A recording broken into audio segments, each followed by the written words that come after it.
Alright, I'm Brad, Mr. Killer Biker. This is my bike check. I just got about a month and a half ago.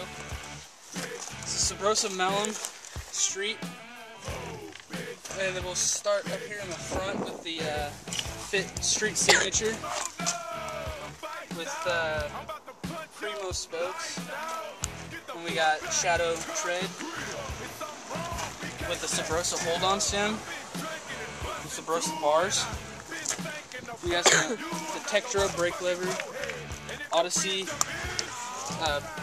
brake cable, ODI bar ends with fit grips,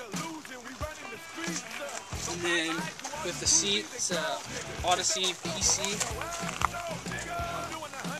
with the animal stem,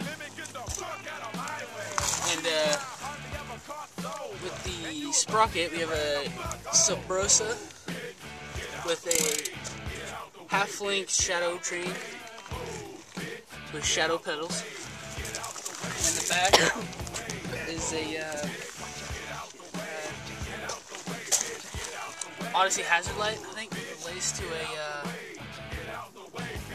a stock hub.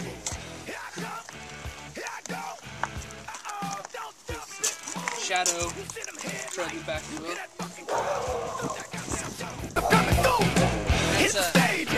Knock the curtain down, I fuck the crowd up. That's what I do, young and successful.